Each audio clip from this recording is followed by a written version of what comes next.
International Dog Day, celebrated globally on August 26th, honors the loyalty, service, and companionship of dogs. While many cultures embrace dogs as beloved pets, the Islamic perspective offers a more nuanced view, one that balances reverence for all of Allah's creatures with guidelines on ritual purity and purpose. As the world observes International Dog Day on 26th August, we discuss not merely to echo a global celebration, but to reflect deeply through the lens of our faith, Islam, a religion rooted in mercy, balance, and reverence for all of Allah's creation. Dogs in the Quran and Hadith. In the Quran, Allah mentions the dog with dignity. In Surah Al Kahf, chapter number 18, verse number 18, the loyal companion of the righteous youth is a dog who guards them as they sleep, a silent sentinel of faith. In Surah Al Ma'idah, chapter number 5, verse number 4, Allah permits the consumption of game hunted by trained dogs, recognizing their skill and utility. These verses remind us that dogs are not cursed beings, but purposeful creatures in the divine tapestry. Prophet Muhammad, peace be upon him, the embodiment of mercy, once told of a man who quenched the thirst of a dog. For this act of compassion, Allah forgave him.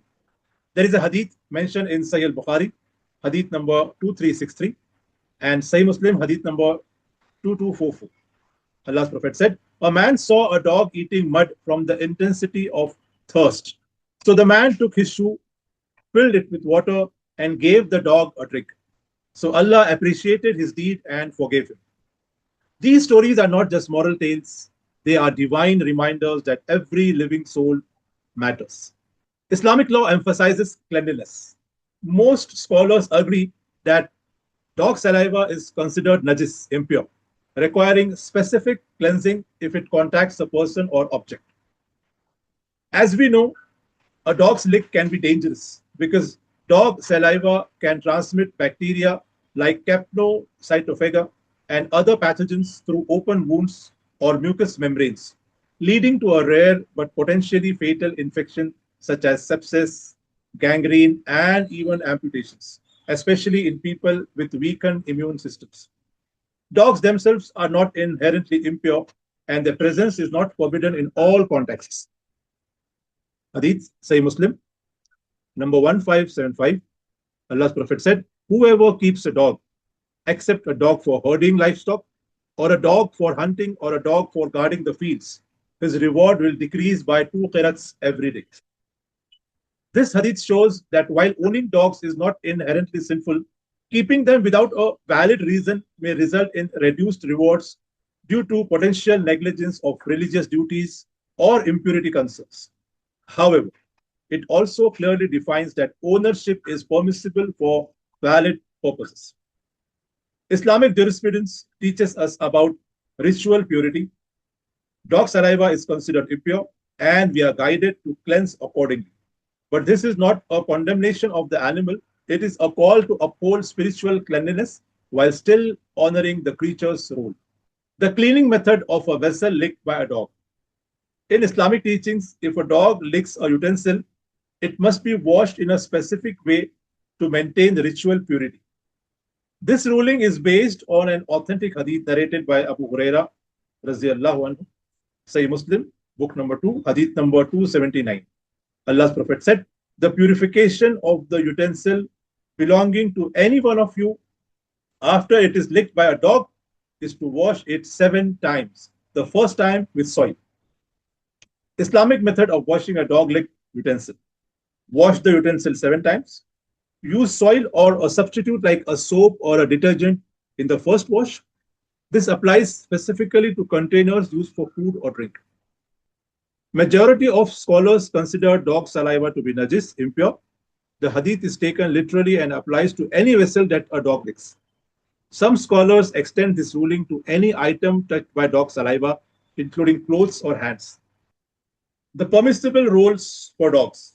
Islamic jurisprudence allows dog ownership for specific functional purposes: guarding property or livestock, hunting, service roles such as guide dogs for the visually impaired. These allowances are rooted in necessity and benefit, aligning with Islam's principle of utility. They guard our homes, herd our livestock, assist the blind, and even detect illness. Their loyalty is unmatched, their service invaluable. Islam permits their presence when their role is functional and always commands us to treat them with dignity. The dangers of dog bites. A rabies dog bite is extremely dangerous because the rabies virus, transmitted through the infected dog's saliva, travels to the brain and can cause a fatal neurological disease. Once rabies symptoms appear, there is no known cure and the disease is 100% fatal. Compassion over cultural bias. While cultural norms in some Muslim communities discourage pet dogs, Islam itself promotes compassion towards all living beings. The Prophet, peace be upon him, said, as mentioned in Sahih Bukhari, in every living being there is a reward.